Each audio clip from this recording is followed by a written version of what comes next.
Bonjour à tous. Alors d'abord, j'ai envie de dire qu'on remercie le Parti communiste là, de nous permettre d'avoir un stand donc à leur fête, et ce qui nous permet d'organiser des débats depuis pas mal d'années sur des sujets et des situations que nous jugeons essentielles et qui méritent vraiment donc d'en discuter entre autres avec eux, mais avec tous les travailleurs présents, quoi. Voilà. Donc pour commencer, donc là je passe la parole à Geneviève. Bonjour. Donc on va faire des introductions rapides à notre débat sur qu'est-ce qu'être communiste aujourd'hui et comment faire vivre les idées de la lutte de classe dans notre camp, dans le camp des travailleurs. Alors je vais commencer par dire, évidemment, nous nous réclamons du communisme, tout comme les camarades du PCF. Mais ce n'est un secret pour personne, notre politique est radicalement différente de la leur, parce que notre conception du communisme l'est tout autant. Alors pour nous, qu'est-ce que ça veut dire ? Je vais commencer par ce qui nous rapproche peut-être le plus, c'est l'idée du rejet du capitalisme. Nous avons la conviction que pour débarrasser l'humanité de la misère, des guerres, des oppressions et des catastrophes qui menacent, il faut combattre et abattre le capitalisme. Parce que ce système est basé sur la loi du profit et sur l'exploitation du travail. Et qu'aujourd'hui, on le voit en permanence, il est en train de mener le monde vers la barbarie, dans le gouffre. Alors dans ce combat essentiel, être communiste, c'est donc avoir choisi un camp, celui des opprimés, celui du monde du travail, de la classe ouvrière, contre ceux qui dirigent la société parce qu'ils possèdent toute l'économie, c'est-à-dire les bourgeois, les capitalistes. Être communiste, c'est avant tout vouloir représenter les intérêts matériels et politiques des travailleurs contre leurs exploiteurs. Mais à partir de ce constat, nos points de vue, avec le Parti communiste et avec d'autres, divergent totalement. Pour le PCF, il s'agit au mieux, là je vais faire des citations, de dépasser le capitalisme, d'ouvrir la porte au communisme dans la production et dans le travail, de prendre le pouvoir sur l'argent. Alors derrière ces mots qui sont quand même assez flous, même si ça peut sembler bien sonner, on trouve en fait des idées de réforme. On trouve l'idée que par des mesures qui seraient censées atténuer les effets du capitalisme, quel genre de mesures, les nationalisations, le développement des services publics, eh ben on pourrait améliorer le sort des travailleurs. Et on ne trouve jamais l'idée qui pour nous est essentielle, c'est qu'il faut exproprier les capitalistes entièrement pour les empêcher de nuire et pour rendre l'économie collective. Le communisme, à nos yeux, ce n'est pas cette idée qu'on peut améliorer le capitalisme par petites touches. Au contraire même. Toute l'histoire montre que ce système, il ne fonctionne qu'avec des crises et avec des guerres, qu'il ne peut pas sortir de cette spirale infernale. Et chaque jour, aujourd'hui, on en a des preuves nouvelles, qu'il est en train d'enfoncer le monde dans la guerre. C'est une réalité pour toute une partie de l'humanité, dans la barbarie, sur bien des continents. Parce que c'est un système qui est basé sur la concurrence, sur la course au profit, dont même les dirigeants, je parle des dirigeants bourgeois, des dirigeants économiques, disent qu'ils ne peuvent pas contrôler l'évolution. Et à ça, il y a une raison fondamentale. C'est que ceux qui dirigent, parce qu'ils possèdent toute l'économie, c'est eux les vrais dirigeants, la classe bourgeoise, n'a qu'une religion, la logique du profit de chacun contre tous. Partout dans le monde, pour augmenter leur richesse, les patrons, ils sont prêts à tout. Dans des endroits, c'est le travail des enfants, là où les travailleurs ne sont pas arrivés à l'empêcher. La surexploitation, les cadences infernales pour tous. Même dans les pays riches, c'est toute une partie des travailleurs qui sont déjà enfoncés dans la pauvreté. Et c'est sans parler du reste. Leur façon de détruire la planète, de ravager des pays entiers, d'y mener des sales guerres pour leurs intérêts. Et je le disais, ça c'est une réalité aujourd'hui pour des millions et des millions de travailleurs dans le monde. Et plus leur système est en crise, comme aujourd'hui, plus leur logique leur impose de mener la guerre aux classes populaires, ce qu'ils font d'ailleurs. Plus le système est en crise, moins les capitalistes sont enclins à céder, ne serait-ce que de petites améliorations. Donc plus le système est en crise, moins ces idées de petits pas, pour reprendre une expression à la mode, de conquêtes ponctuelles sont valables. Être communiste, c'est avant tout savoir que le capitalisme n'est pas amendable, qu'il n'est pas améliorable. que pour sauver leur peau, les travailleurs ne peuvent que renverser le système. Il n'y a pas de juste milieu entre les capitalistes et les travailleurs. C'est soit eux et leur logique monstrueuse, soit nous et les intérêts de la majorité de l'humanité. Cela signifie renverser le pouvoir de la classe qui domine, la bourgeoisie, l'exproprier complètement. Être communiste, c'est être révolutionnaire, c'est pas être réformiste.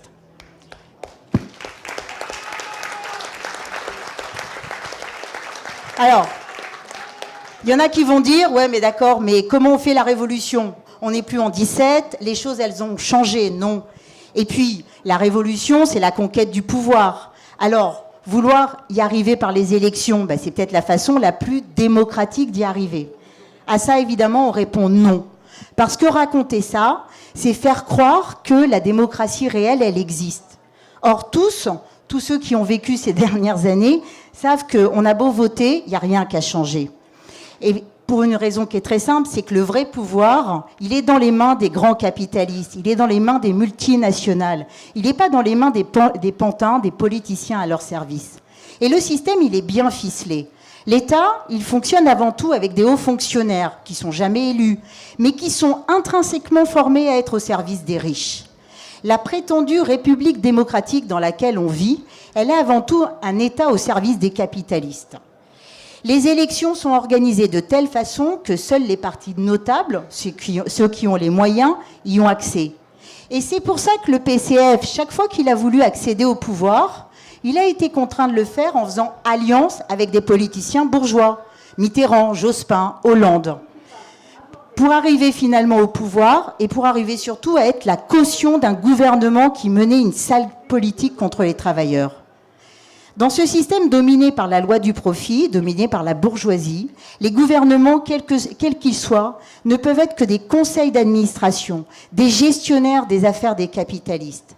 Alors accepter d'y participer tel quel, c'est accepter de servir ce camp. C'est pas ça être communiste.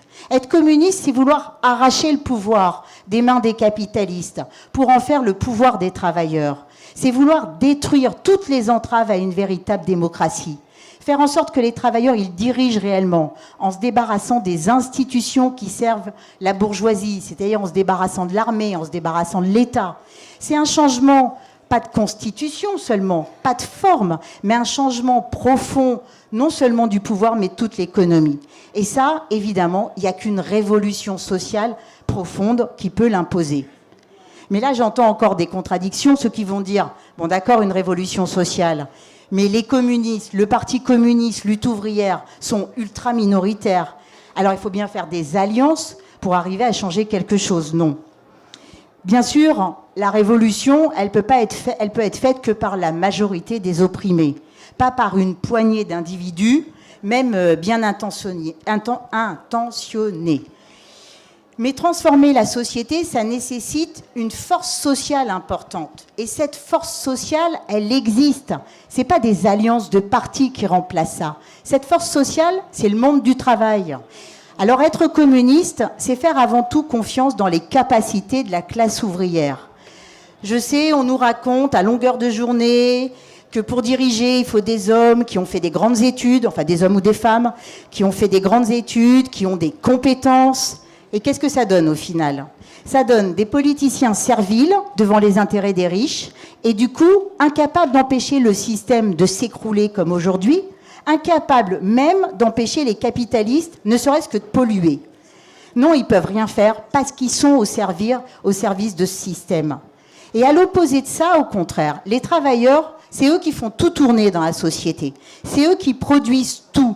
Toute la société, elle repose sur leur travail. C'est pour ça que les travailleurs, collectivement, ils ont les moyens de renverser le vieux monde. Ils ont les moyens de transformer toute l'économie, de la rendre collective et de transformer la vie sociale en même temps. Mais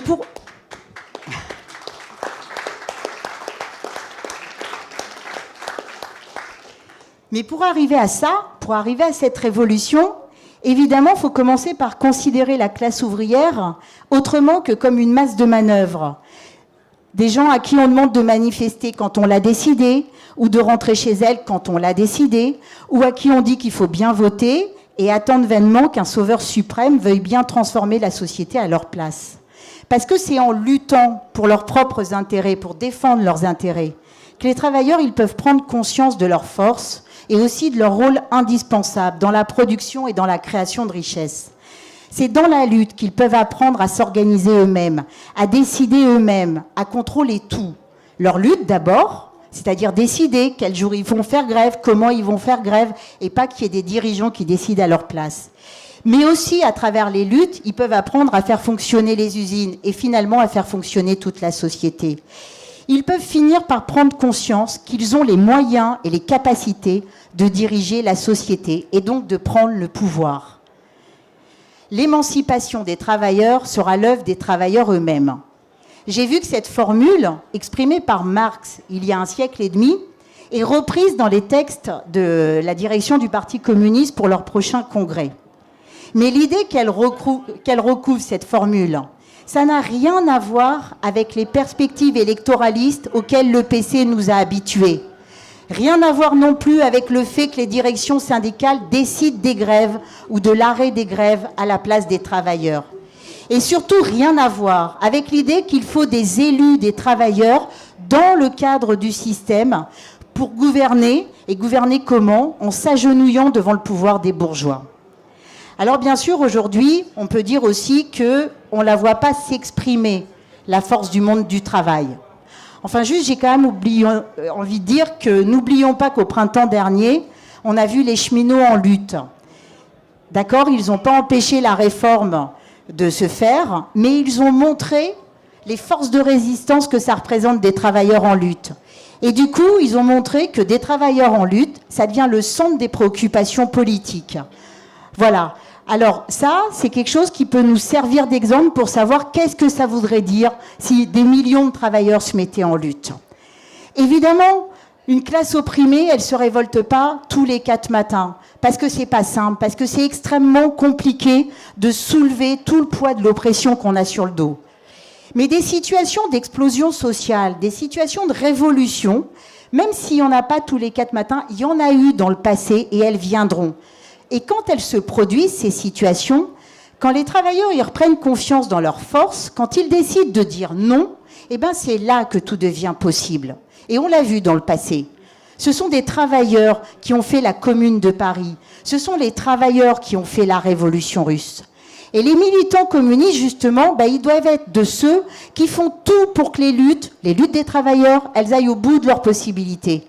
Pour que les travailleurs décident de leur sort et trouvent les moyens de conquérir le pouvoir eux-mêmes.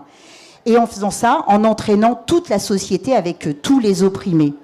Alors être communiste, c'est être convaincu que les exploités, ils peuvent changer leur sort et transformer la société pour la débarrasser de toutes les oppressions. Mais en allant au bout des luttes, en renversant toutes les entraves, tout l'ordre établi, en arrachant toutes leurs chaînes, en faisant la révolution sociale.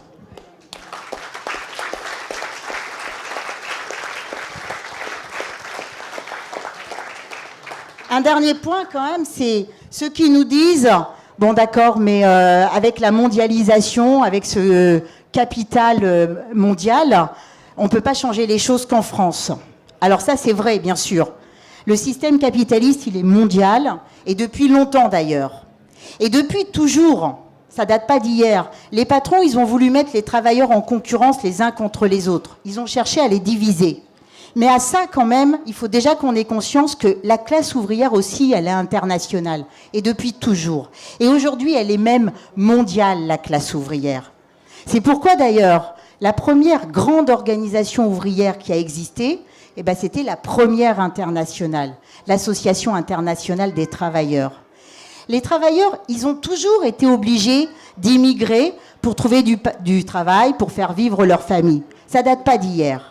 Et la force du mouvement ouvrier, ça a été de défendre l'idée que, quelle que soit leur nationalité, les ouvriers sont tous des frères parce qu'ils appartiennent au même camp social. Prolétaires du monde entier, unissez-vous, disait Marx. Unissez-vous contre les bourgeois du monde entier et en premier lieu contre ceux de votre propre pays, évidemment. Être communiste, c'est avant tout être internationaliste. Et c'est une question vitale pour la classe ouvrière. parce que les travailleurs sont une seule et même classe à travers la planète. Et s'ils s'unissent au-delà des différences de nationalité, c'est comme ça qu'ils sont forts. À l'inverse, le nationalisme, le patriotisme, ça sert à les diviser, donc à les affaiblir dans leur combat. Si les travailleurs, ils marchent dans l'idée qu'aujourd'hui, les réfugiés, les immigrés sont responsables de leurs maux, ben c'est là qu'ils sont moins forts pour combattre leurs véritables ennemis. Ceux qui nous racontent aujourd'hui qu'on ne peut pas accueillir toute la misère du monde, ils participent de ce mensonge dangereux, même quand ils se disent de gauche, ces gens-là. Non, les migrants, évidemment, ils ne sont pas responsables du chômage, ni du travail précaire, ni de la pauvreté, ni même du travail clandestin imposé par les patrons. Les vrais responsables, ce sont les patrons. Et quand les travailleurs se trompent d'ennemis, là, ils sont en danger. Le protectionnisme, même si on lui accole l'adjectif social, c'est pas une bonne chose pour les travailleurs. Le protectionnisme, ça protège que les profits des capitalistes français, enfin français ou d'autres pays d'ailleurs. Les frontières, elles ne peuvent pas protéger les travailleurs, elles protègent les marchés nationaux, c'est-à-dire elles protègent les patrons et elles divisent les peuples. Alors le drapeau du communisme, depuis le début, ça a toujours été le drapeau rouge, c'est pas le drapeau tricolore, ça l'a jamais été, parce que celui-là, c'est celui de la bourgeoisie, c'est celui des guerres et c'est celui de la colonisation.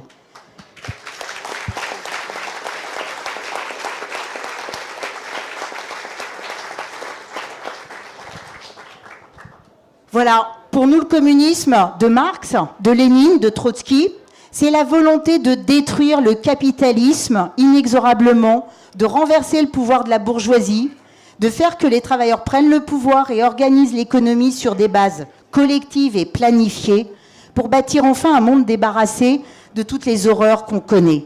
Bref, il y a une chose dont on est sûr, c'est que le communisme, c'est l'avenir du monde.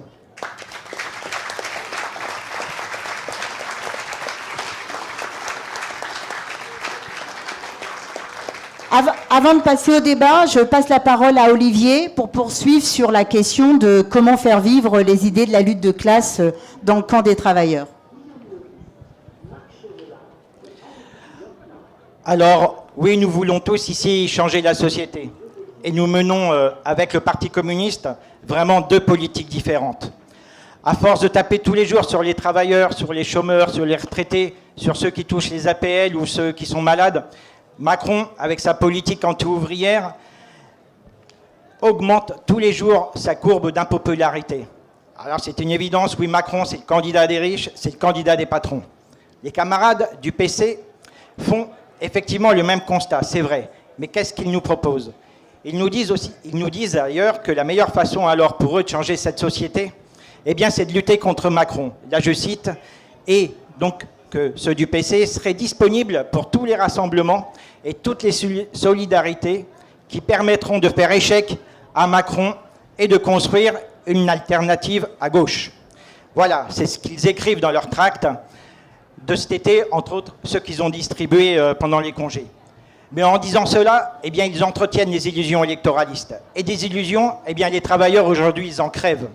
Alors nous, militants de la classe ouvrière, nous, militants communistes, eh bien, si nous avons vraiment à cœur de changer cette société-là, eh bien, nous devons dire sans aucune hésitation que Macron, ce n'est qu'un pantin, c'est qu'une marionnette.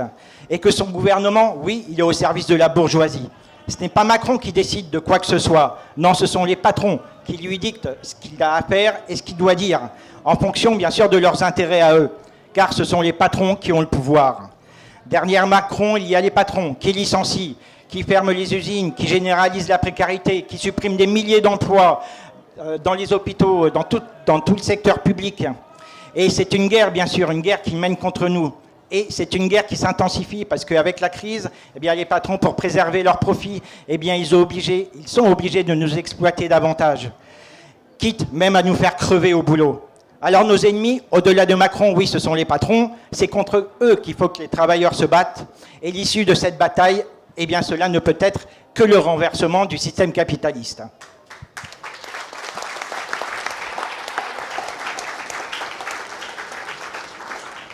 Alors le Parti communiste nous dit aussi qu'il faut se rassembler et être solidaire. Oui, mais avec qui et pour mener quelle politique ? Parce que le vrai problème, il est là.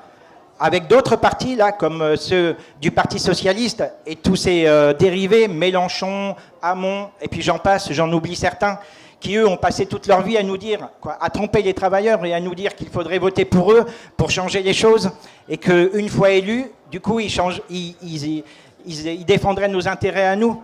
Eh bien, tout ça, non, qui peut les croire encore? À chaque fois que toutes ces personnes, elles ont été au gouvernement, à chaque fois, ça a été pour servir la soupe, comme on dit, à la bourgeoisie. Et il faudrait de nouveau que les travailleurs leur fassent confiance. Là, il en est hors de question. C'est nous refaire, et ça, on l'a bien connu, le coup de l'Union de la gauche, qui a désarmé des milliers de militants communistes et qui a démoralisé des millions de travailleurs. Notre problème à nous, aujourd'hui, en tant que travailleurs, eh bien, c'est de trouver un emploi, c'est d'avoir un salaire et d'avoir un toit à se mettre au-dessus de la tête. Voilà. Et si nous présentons aux élections, eh bien sûr, c'est pour dire essentiellement cela. Et c'est pour mettre en avant ces nécessités-là.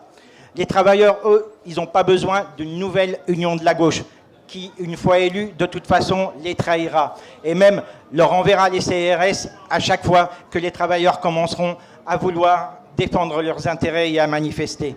Alors oui, c'est tromper les travailleurs qu'aujourd'hui de refaire cette politique-là de l'union de la gauche ou alors même d'une alternative à gauche.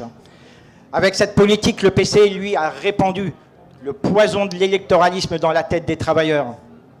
Combien de militants du Parti communiste nous expliquent qu'il est important de bien voter pour avoir des voix? Car plus on a de voix, plus on a de mairies, plus on a de conseils généraux, plus on a de députés et de sénateurs et j'en passe. Eh bien, même certains militants du Parti communiste nous disent qu'avoir 10% à plusieurs aux élections, eh bien, c'est même mieux que d'avoir que 2% tout seul. Mais encore une fois, avec quel programme et avec qui et pourquoi faire? Le PC, lui, il a déjà eu des ministres de 81 à 1984 avec Mitterrand. Et est-ce que pour autant cela a changé quoi que ce soit au sort des travailleurs? Il y a encore 3 ou 4 années, la gauche, elle était à la tête de toutes les mairies, de toutes les grandes villes, à la tête des régions. Elle était majoritaire à l'Assemblée nationale, au Sénat. Ils avaient des ministres partout. Et même Hollande, il était président de la République. Eh bien, cette gauche, elle a passé son temps tous les jours à attaquer les travailleurs en dégradant nos conditions de vie et nos conditions de travail. Et maintenant, là, le PC, il voudrait remettre ça sur la table? Non. Le pire dans toute cette histoire, eh bien, c'est que les élections sont devenues, pour beaucoup de travailleurs, la seule façon de faire de la politique et aussi la seule perspective pour s'en sortir. Pour vous dire, c'est vraiment une voie sans issue. Mais c'est aussi un piège mortel. Les élections ne sont qu'à un moment où nous pouvons dire ce qui serait nécessaire, du moins pour notre part, pour la défense des intérêts des travailleurs. Mais elles n'ont jamais changé quoi que ce soit. La force des travailleurs, oui, elle n'est pas dans les urnes, mais dans les luttes qu'ils mènent au quotidien contre les patrons pour leur contester le pouvoir qu'ils ont sur toute l'économie. Et le pouvoir, eh bien, il n'est ni à l'Assemblée nationale, ni à l'Élysée, il est dans le siège des grands conseils d'administration des grandes entreprises.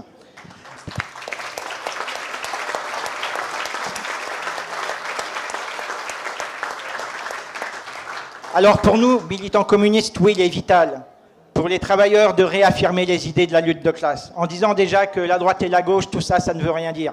Que la société, elle est divisée en 2 classes sociales qui s'affrontent. D'un côté les travailleurs, de l'autre côté la bourgeoisie. Et qu'entre eux et nous, eh bien, il n'y a aucun intérêt commun, même pas l'espace le plus fin possible bulletin de vote.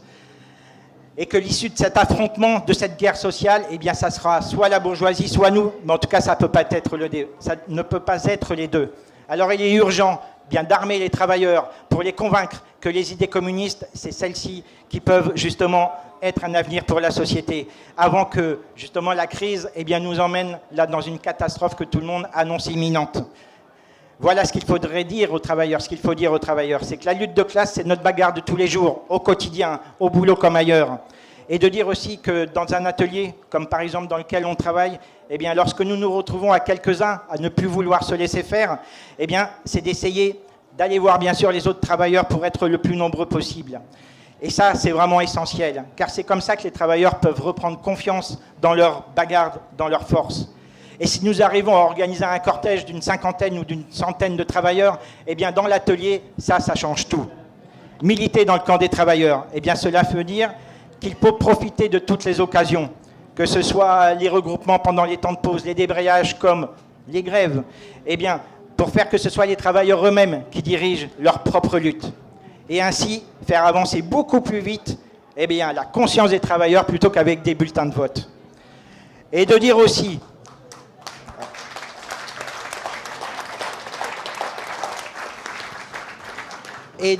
que dans les usines, comme par exemple celle là où je travaille à Renault-Flin, dans la région parisienne où nous sommes encore 4500 travailleurs, tout contrat de travail confondu en CDD, CDI, en intérim, en sous-traitant, etc. Eh bien, si nous sommes capables, nous, de produire des voitures tous ensemble, venant d'entreprises différentes, dans le même lieu, hein, pourquoi ne serions-nous pas alors capables aussi de nous battre tous ensemble? Eh bien oui, normalement, ça devrait être une évidence. Et dire aussi que tous les travailleurs ont tous les mêmes intérêts à défendre, de quelques pays d'où on vient, ou alors quel que soit le métier qu'on exerce. Nous ne devons pas nous laisser enfermer dans les pièges des politiques industrielles mises en avant, soit par les directions syndicales, soit même par le Parti communiste. Et nous ne devons pas non plus nous éparpiller à travers des journées de grève et d'action différentes les unes des autres. Et lorsque les luttes alors sont plus importantes, oui, il est vital que les travailleurs se donnent eux-mêmes leur propre organisation de combat. Trop souvent, les militants du Parti communiste, qui militent aussi à la CGT, nous disent qu'il faut défendre les travailleurs, qu'eux, ils auraient la bonne solution et qu'ils sauraient quoi leur dire. Eh bien, nous faisons confiance plutôt dans la force des travailleurs à diriger eux-mêmes leur propre lutte et d'aller même jusqu'au bout. Et d'ailleurs, c'est à la condition à laquelle ils peuvent aller jusqu'au bout de toutes leurs bagarres, car les travailleurs, ils n'ont rien à perdre et nous n'avons rien à conserver dans cette société-là.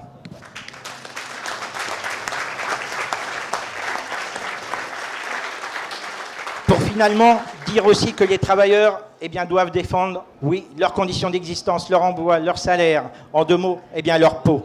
Et en fait, ainsi, ils défendent l'intérêt de toute la société.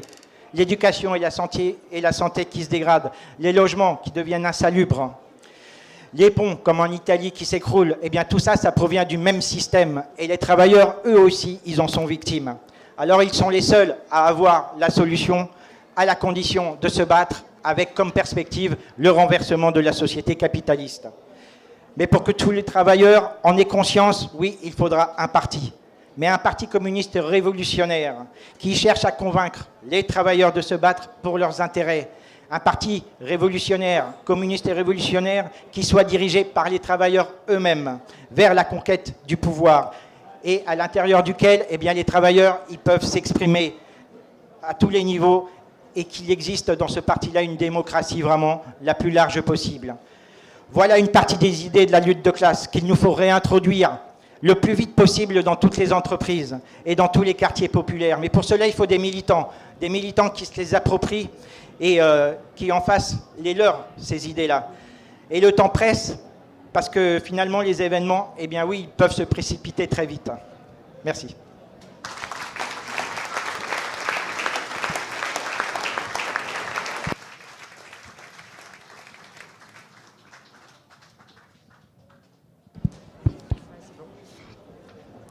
Bien, et maintenant, ceux qui veulent intervenir dans la salle, rajouter quelque chose, dire quelque chose. Voilà, ça démarre. Il y a un micro. Bonjour, messieurs, dames. Oui, si vous voulez. Merci. Je suis Eddy Clé. Alors, je ne veux pas sortir du contexte de cette petite réunion, mais je voudrais faire une remarque. Et bon, j'espère que vous pourrez la relayer aux organisateurs de la manifestation d'aujourd'hui. Et vous allez me comprendre, je vais être très bref. Je milite depuis l'âge de 16 ans, j'en ai 41, contre la dictature tunisienne. J'ai grandi en France, j'ai fait mes études. Et comme tout citoyen, ma foi, je me bats et vous félicite, lutte ouvrière, pour cette continuité et j'ai envie de dire la logique de vos actions, même si parfois un peu, comment dirais-je, sans vouloir offenser, un peu fatigué.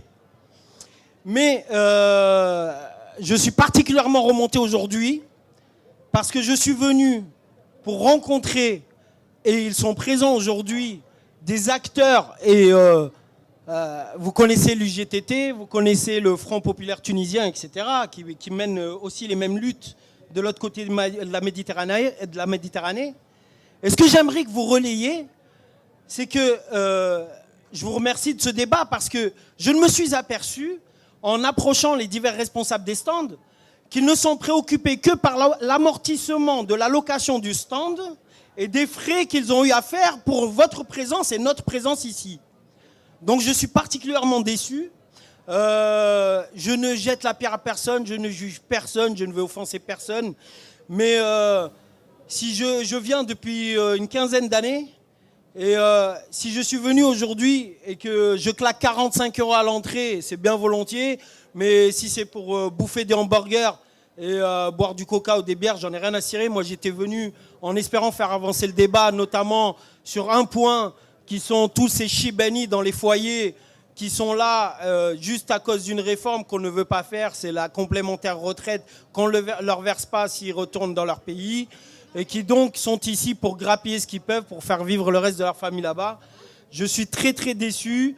Le seul parti politique que j'ai rencontré, j'ai eu affaire à des gens très bien, mais totalement paranoïaques, qui ont dû me prendre pour un flic tunisien ou je ne sais quoi, qui est venu un peu prendre la température. Ce n'est pas le cas, au contraire...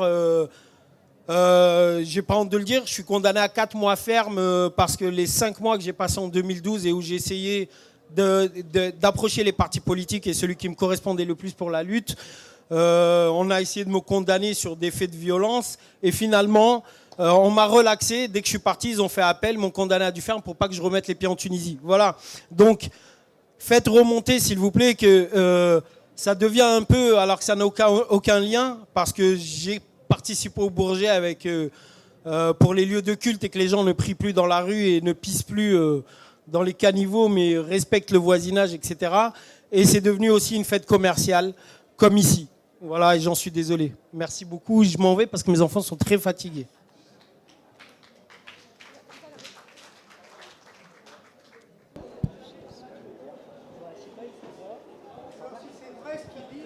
Bon, allô.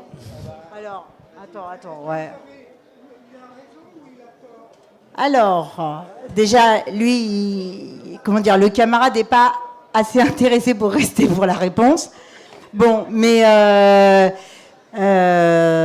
si, t'es resté. D'accord, excuse-moi.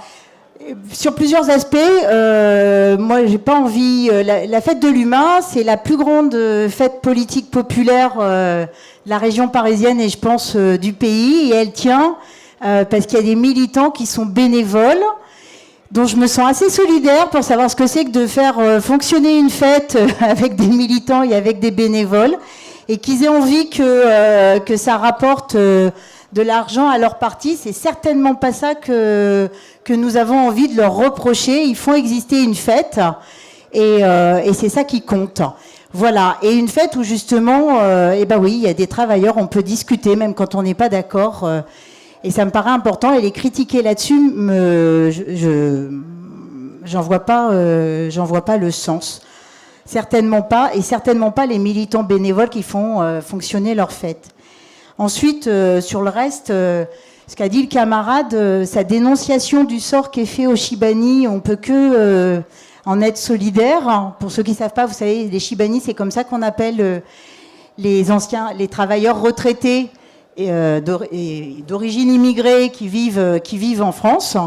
Voilà, et en effet, que le gouvernement, après avoir exploité, enfin que les patrons, après avoir exploité toute leur vie, avoir traité, comme on le sait, enfin comme j'espère qu'on le sait tous, les avoir fait vivre dans des conditions terribles quand ils sont arrivés, eh ben leur donne pas les mêmes droits qu'à d'autres travailleurs. Et il n'y a pas très longtemps, il y a des Chibani qui ont gagné contre la SNCF, et ça c'était une bonne chose, et c'était bien. Et en effet, on est solidaire de la bagarre de ces travailleurs comme de tous les travailleurs.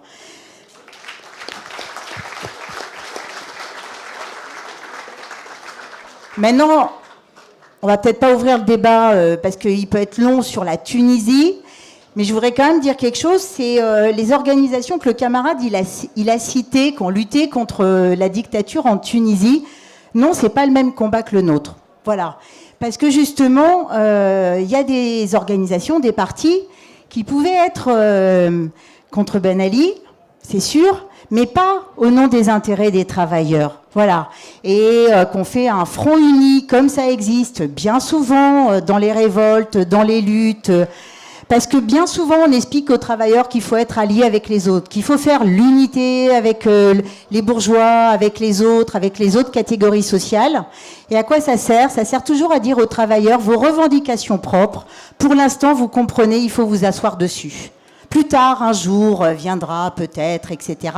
Mais en attendant, au nom de l'unité du peuple, accepter un gouvernement qui n'est pas celui des travailleurs, un gouvernement qui ne défende pas vos intérêts, etc.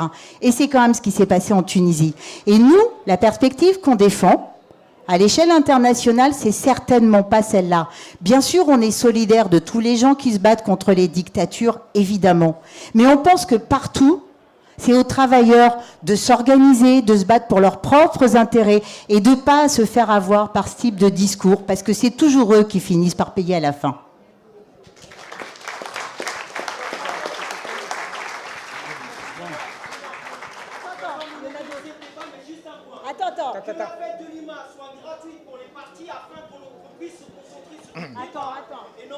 Attends, on t'a entendu, là, nous, on va continuer. Et moi, je voudrais simplement rajouter, par rapport à ce que Geneviève a dit, ce qu'elle a aussi un peu dit, c'est vrai que cette fête-là, c'est à un moment donné où, pour nous en tout cas, ça nous permet de rencontrer des militants avec lesquels on travaille, mais avec lesquels, où forcément, on n'a pas souvent beaucoup de temps pour discuter, parce que dans les entreprises, vous savez tous que les temps, ils sont de plus en plus consacrés qu'à travailler, et que les pauses ont tendance à vraiment disparaître, et que du coup, d'échanger des idées, là, c'est une occasion de pouvoir le faire, et de pouvoir, pas simplement même les échanger, mais même s'engueuler, parce qu'il y a des sujets sur lesquels, bien sûr, on n'est pas d'accord. Et de faire de la politique, oui, ça, c'est important. Et ce qui nous manque aujourd'hui, nous, les ouvriers, c'est justement d'en faire et d'en faire de plus en plus pour pouvoir répondre, déjà pour pouvoir comprendre dans la situation dans laquelle on est et pour pouvoir y gagner d'autres travailleurs à nos idées, quoi. Voilà. Et la fête de l'UMA, entre autres, elle nous sert à ça aussi, quoi.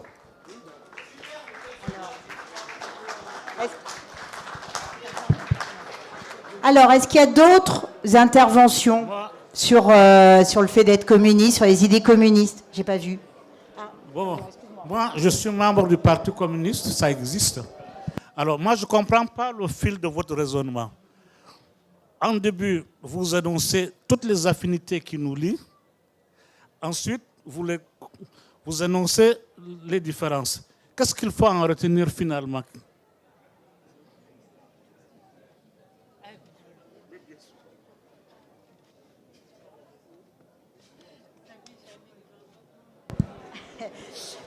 Les deux. Je vais continuer sur ce que disait Olivier. Oui, c'est important pour l'ensemble des travailleurs, l'ensemble des militants de discuter politique. Si on discute ensemble, c'est ce qu'on suppose, en attendant, avec un certain nombre de militants du Parti communiste, c'est parce qu'on se sent dans le même camp. Face aux bourgeois, face au capitalisme, face à cette société complètement délirante, on a envie de la combattre, et parce qu'on se sent dans le camp des travailleurs. Et ça, c'est plus qu'une affinité quand même, on est dans le même camp. Maintenant, oui, l'enjeu est tel, qu'est-ce qu'on fait pour transformer la société? On a des divergences. Et discuter de nos divergences, c'est pas s'engueuler pour le plaisir de s'engueuler.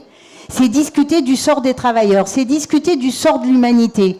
Oui, on a des divergences et ça vaut le coup d'en discuter. Ça vaut le coup d'en discuter en plus sur cette base qui est celle de se sentir dans le même camp, celui des travailleurs, et de savoir comment on va mettre fin à l'exploitation capitaliste. Comment on va empêcher les patrons de nous envoyer, les bourgeois, de nous envoyer dans le mur. Comment on va les empêcher de détruire la planète après avoir détruit toute une partie de l'humanité. C'est ça qu'ils sont en train de faire. C'est les mêmes qui ferment les usines, qui bloquent les salaires, qui nous enfoncent dans la pauvreté ici, mais qui font la guerre ailleurs, pour le pétrole, qui détruisent, qui ravagent des continents entiers. C'est les mêmes. Comment on les combat?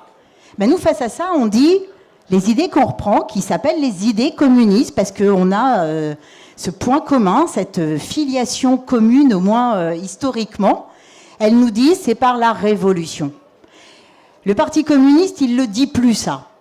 Il propose des alternatives qui sont autres. Donc c'est ça qu'on a envie de discuter. Voilà. Est-ce que c'est... Et nous, on a envie d'affirmer que si on ne milite pas pour la révolution sociale, pour que les travailleurs ils aillent au bout des luttes, et donc jusqu'à prendre le pouvoir, bah, l'humanité, elle va vers la catastrophe. Voilà. Et pour nous, c'est ça les idées communistes. Et on a envie d'en discuter avec tous ceux qui se sentent concernés par ce problème, dont toi.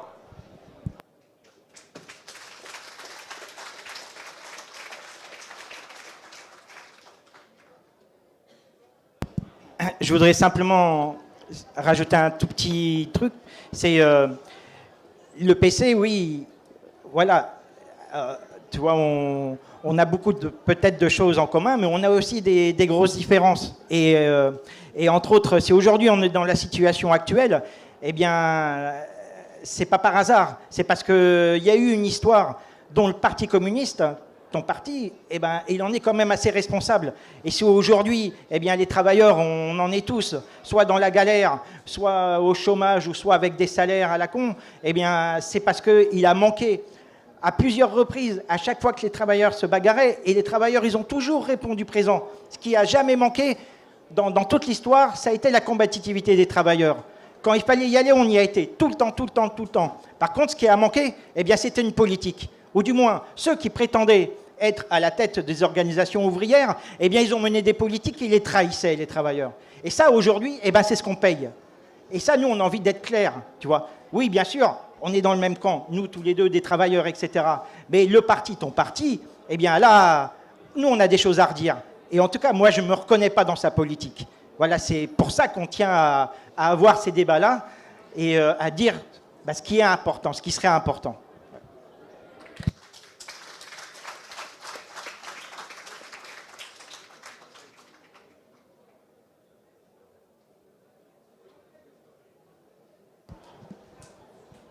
Ça répond ou ça répond pas? Qu'est-ce que tu en penses? Dites-moi ce que vous projetez au Parti communiste actuellement. Ça serait plus clair si vous le disiez. Ah bah alors, ouais, on va le dire. Je croyais qu'on l'avait dit, mais on va... D'accord. Je crois que si, mais on va reprendre. Ce qu'on reproche, enfin, c'est pas une histoire de reproche. Là où on n'est pas d'accord avec la politique du Parti communiste, c'est de continuer à faire croire que c'est dans le cadre du système, par des alliances électorales, qu'on va changer notre sort. Voilà. Ça, on pense que ça a été plusieurs fois une impasse dernièrement, que c'est une impasse dans l'histoire et qu'aujourd'hui, c'est une catastrophe. Aujourd'hui, la question fondamentale, c'est vraiment de combattre le capitalisme, de faire en sorte que ce que les patrons ils sont en train de faire, la crise dans laquelle ils nous mettent, elle arrête d'avoir les conséquences économiques dont on parle, mais je vous rappelle aussi les conséquences politiques. Regardez ce qui s'est passé en Allemagne, regardez ce qui se passe en Suède. Ça, c'est ce qu'on nous promet pour demain, si les choses, elles continuent comme ça. Donc, face à ça, qu'est-ce qu'on fait? Est-ce qu'on peut s'imaginer qu'un bon gouvernement... Alors, ok, aujourd'hui, c'est plus avec Mélenchon. Mais il y a 2 ans, c'était Mélenchon qui devait nous protéger de ça s'il était élu. Le sauveur suprême, là. Alors, aujourd'hui, on ne sait pas trop qui c'est. Mais c'est toujours une perspective électorale. C'est un mensonge. On ne peut pas ni changer le sort des travailleurs, ni empêcher les capitalistes de nuire en accédant avec un gouvernement dans le cadre du système tel qu'il est. Soit on exproprie les patrons, et ça c'est dans les entreprises que ça peut se passer par une révolution sociale, soit de toute façon les gouvernements, quelles que soient leurs bonnes intentions, ils gouverneront en fonction des intérêts des capitalistes. Donc ils les laisseront faire, et ils les laisseront faire la catastrophe qu'ils font en ce moment. Voilà ce qu'on reproche, comme tu dis, mais ce avec quoi on n'est pas d'accord.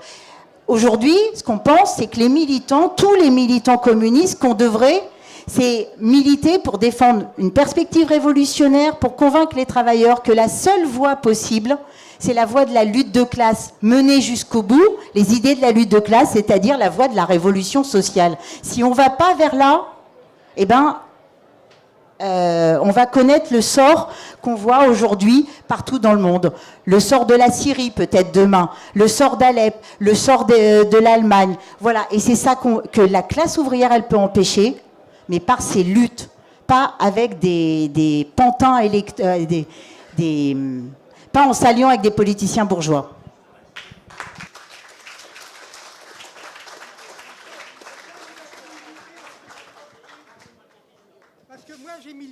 ma vie. Et je peux vous dire que c'est pas facile. Hein. Je confirme. Non, non, non, on n'a jamais dit ça, je te rassure. Nous, on n'a jamais dit que c'était facile, et bien au contraire. Militer dans les entreprises aujourd'hui, eh bien sûr que c'est très... Oui, oui, bien sûr, je comprends. Mais militer aujourd'hui dans les entreprises, déjà, c'est pas facile. Mais parce qu'on est confronté à des situations qui sont de plus en plus dures, avec des patrons là qui tapent vraiment du poing sur la table. Et dans une situation où les travailleurs autour de nous, ils se disent, c'est un peu ce que disait Geneviève, mais comment faire pour s'en sortir? Alors ils ont dans la tête des conneries. Mais c'est ça le problème, c'est qu'aujourd'hui c'est pas facile parce que dans la tête des travailleurs, eh ben, on leur a mis des conneries. Que ce soit sur les élections ou alors que ce soit là. Par exemple, sur les politiques industrielles. Ah, alors là, la politique industrielle. Maintenant, les militants du PC, qui militent souvent aussi à la CGT, alors là, eux, ils ont la solution. Oui, la solution, c'est parce que le patron, il gère mal l'usine. Donc, eh ben, nous, on va lui donner des conseils. Eh bien, tout ça, c'est des conneries. Tout ça, c'est attacher des fils à la patte des ouvriers au patron. Parce que l'essentiel là-dedans, eh ben, c'est que le patron, non, bien sûr, lui, il fait ses affaires et il fait ses bénéfices. Et du coup, si on ne leur conteste pas ça, eh bien, on est à côté de la plaque. Et de militer et de défendre ces idées-là dans l'entreprise, bah oui, ça devient de plus en plus difficile.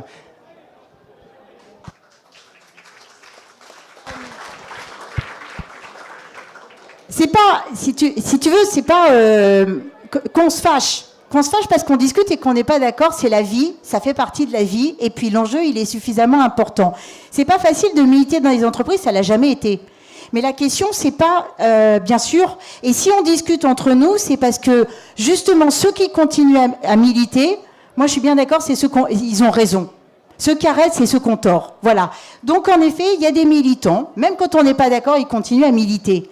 Maintenant, la difficulté, elle justifie pas d'abandonner la perspective révolutionnaire. Voilà. Il y a dans notre passé, dans le passé du Parti communiste, des militants, et c'était tout aussi dur, et ils connaissaient la répression, et ils défendaient la perspective révolutionnaire. Ouais, ils se faisaient virer des boîtes. Ouais, ils étaient sur les listes noires. N'empêche qu'ils défendaient la perspective révolutionnaire. Je pense que être bolchevique avant 1917, c'était pas facile. Évidemment, ça n'a jamais été facile pour la classe ouvrière. Les patrons, ils sont prêts à tout pour empêcher les travailleurs de s'organiser, de prendre conscience, d'aller au bout de leur lutte, on le sait. Et il y a toujours eu des militants pour relever le gant, pour se dire, on va aller au bout. Mais au bout de quoi? La vraie discussion, elle est là. Que ça soit difficile, ça n'a jamais été facile, c'est une certitude. Mais ça justifie pas, c'était pas facile non plus de défendre les camarades ministres en 81 ou en 82. C'est comme ça que le Parti communiste, il a perdu ses militants, parce qu'il a déçu les travailleurs en leur faisant croire que Mitterrand, ça allait changer le sort. Ça a été certainement le plus dur. Parce que c'est là où il a perdu des plumes. Et c'est pas génial. Et on le paye aujourd'hui que le Parti communiste, il ait perdu des plumes, qu'il ait perdu des militants qui ont été démoralisés. Parce qu'eux aussi, ils y avaient cru que Mitterrand, ça allait être, je sais pas trop quoi, l'avenir, la force tranquille, le sort qu'allait changer, etc. Et ils s'en sont pris plein la figure comme les autres travailleurs. Ben moi, je le déplore, ça. Voilà, ça, je le déplore vraiment. Mais je pense que, oui, il faut des militants, et tu as raison, il faut des militants qui s'accrochent, et c'est pas simple, mais pour une véritable perspective. Le pire, c'est de s'accrocher, c'est de donner sa vie pour les intérêts des travailleurs, enfin de les défendre, et puis en plus pour une perspective qui n'est pas celle qui permet aux travailleurs de s'émanciper. Ça, c'est le pire.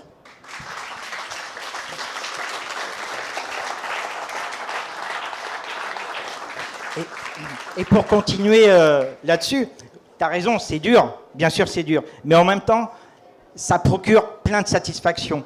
Parce que quand on arrive justement à créer des liens avec ses camarades de travail, les patrons, ils ne nous aident pas, ça c'est sûr, alors là ils sont contre nous.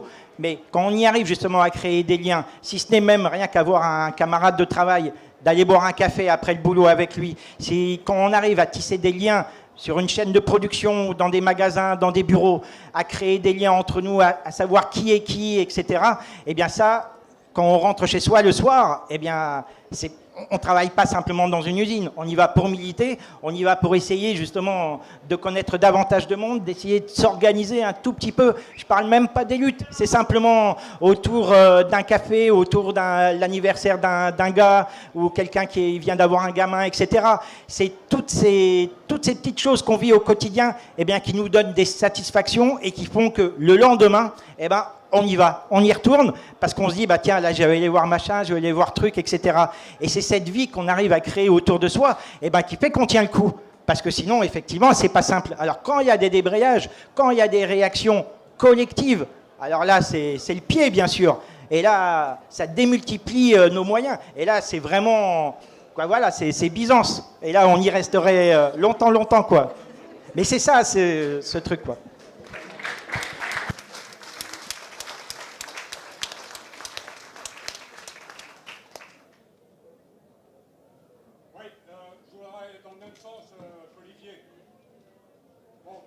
Je suis émancipé du travail. C'est synonyme de la retraite. J'ai passé ma vie à faire chier les patrons. J'avais pas envie d'aller bosser. Je me disais, si j'y vais pas, le patron ou le chef va être content. Et la dernière boîte où j'ai gratté, c'est appelé Saulnay. Et je peux vous dire que c'était pas une boîte facile. Mais vraiment pas facile. Il y avait même un syndicat patronal. Il y avait tout un service de mouchards, un réseau de mouchards. Et on a fait le boulot. On l'a vraiment fait. Et quand il y avait un problème quelque part, on réunissait les mecs et on discutait avec eux du problème. Et comment on règle le problème. C'est ça être militant. Et je peux vous dire que ça, c'est irremplaçable. Totalement irremplaçable. Et c'est ça être communiste. Communiste révolutionnaire. En plus, c'est apprendre aux mecs à s'organiser, à prendre des décisions. Des grèves dans cette boîte, j'en ai connu 3. La première, on n'a pas eu le temps de faire un comité de grève, on avait gagné la grève avant. Bon. Et 2 autres, oui. On a fait des comités de grève. Enfin, à chaque fois, un comité de grève. Et on a appris aux mecs à prendre leur sort en main, à faire ce que Marx disait au XIXe siècle. L'émancipation des travailleurs se relève des travailleurs eux-mêmes. Personne ne fera leur place. Et c'est ça qu'on leur a appris.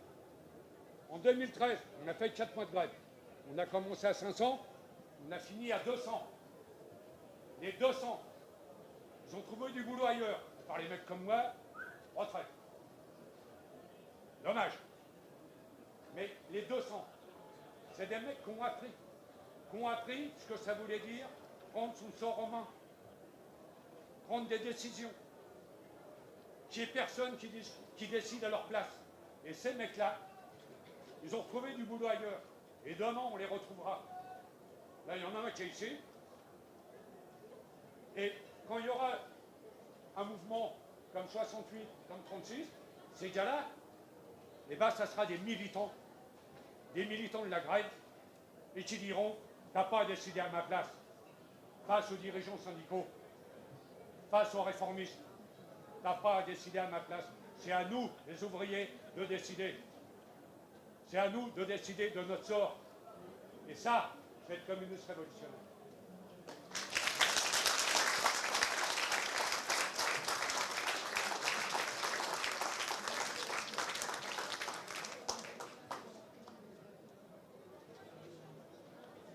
Est-ce qu'il y a d'autres interventions? On continue la discussion, hein. C'est pas...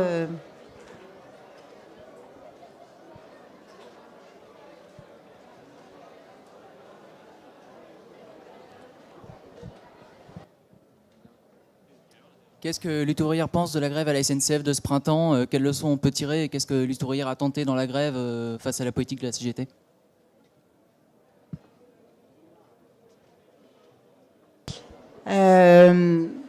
Alors, qu'est-ce qu'on pense de la grève de la SNCF, des cheminots plutôt? Je l'ai rapidement évoqué, mais déjà qu'elle nous a de nouveau montré à quel point, même quand c'est un seul secteur des travailleurs qui se met en lutte, eh ben, c'est le fait politique du moment. Voilà. On a beau avoir des politiciens qui nous répètent à longueur de journée, c'est pas dans la rue que ça se décide, les grèves ça se voit plus dans ce pays, il y a plus de classe ouvrière ou je sais pas trop quoi. Quand les travailleurs sont en lutte, c'est ça qui compte. Et pour tous les politiciens, c'était ça le problème. Voilà, les travailleurs en lutte. Alors la première leçon, c'est celle-là. Moi, elle me paraît super importante. Les travailleurs les cheminots, d'eux-mêmes, ils ont fait une grève où ils ont montré d'eux-mêmes qu'ils n'étaient pas corporatistes, qu'ils avaient absolument conscience qu'aujourd'hui c'était eux qui étaient attaqués, mais demain ce serait d'autres, et que finalement ils étaient attaqués non pas en tant que cheminots, que catégorie spéciale ou je sais pas trop quoi, mais ils étaient attaqués en tant que travailleurs. Et ils ont trouvé d'eux-mêmes les moyens d'aller s'adresser aux autres, d'accueillir dans leurs AG des travailleurs qui venaient d'ailleurs, etc., etc. Ça aussi c'est une deuxième leçon, c'est un peu ce que disait le camarade, c'est que quand les travailleurs, ils sont en grève et qui décident des choses, bah souvent ils trouvent le chemin, ils trouvent les moyens de... c'est eux qui ont la force et l'énergie de trouver comment mener leur bagarre. Alors les camarades de lutte ouvrière cheminots, qu'est-ce qu'ils ont essayé de faire ? Ce qu'on dit depuis le début, c'est de faire en sorte que la grève, elle aille le plus loin possible et avec ce que voulaient faire les travailleurs autour d'eux. Voilà. Donc partout où on a été, partout où il y a eu des camarades, j'en cherche dans la salle, je n'en vois pas. Voilà, parce qu'ils pourraient le raconter quand même mieux que moi, mais là j'en vois pas, mais il y en a peut-être. Enfin, s'il y en a, ça serait bien qu'ils le racontent eux. Voilà. Ils ont essayé de pousser les travailleurs à faire eux-mêmes le maximum de choses là où ils étaient. Alors ça prend des formes extrêmement variées. Le plus important, c'était les assemblées générales, de décider eux-mêmes, d'aller voir les travailleurs, de mener des actions, etc. Voilà, mais ça dépend complètement. La SNCF, c'est une grande maison avec des secteurs très différents. Donc ça dépend complètement de là où ils étaient. Voilà.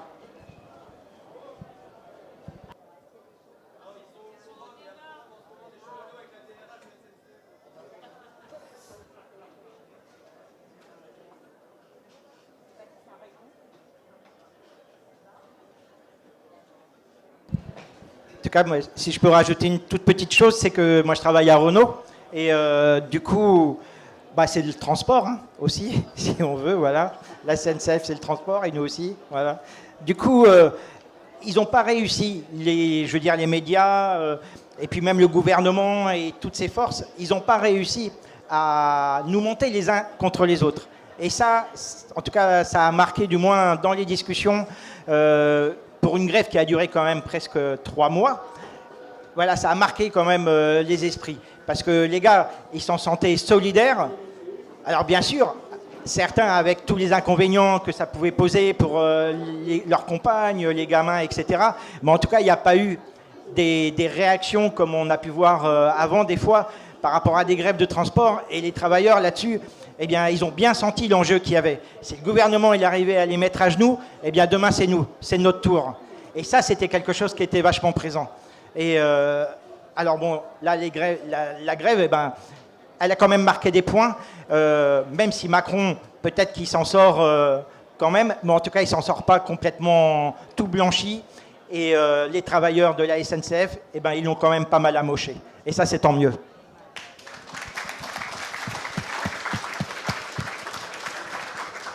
Je voudrais juste rajouter un petit truc, c'est que y a un peu l'idée, ouais, mais alors à quoi ça sert ? Enfin, je dis pas que c'est ce que tu as dit, mais au cas où il y aurait l'idée qui traîne de à quoi ça sert les grèves qu'on perd. Ils sont pas arrivés à empêcher la réforme, donc peut-être c'est une grève qui sert à rien. Alors ça, c'est vraiment une idée qu'on partage pas du tout. L'histoire du mouvement ouvrier, c'est l'histoire de combat où les travailleurs, ils ont plus souvent perdu que gagné.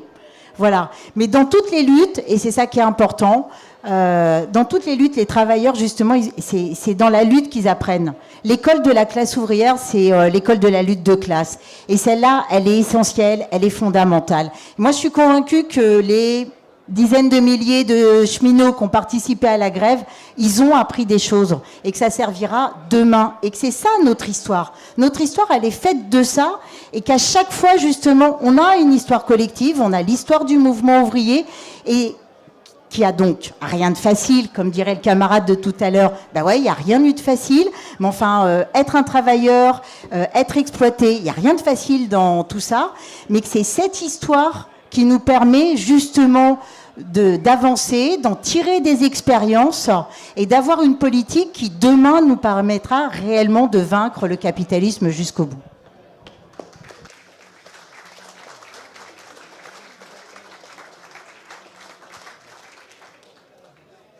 Est-ce qu'il y a encore des interventions ou est-ce que on va s'arrêter, on va continuer la discussion entre nous, mais est-ce qu'il y a encore des interventions? Non. Bon, bah écoutez, camarades, merci. Et puis, de toute façon, la discussion, elle continue.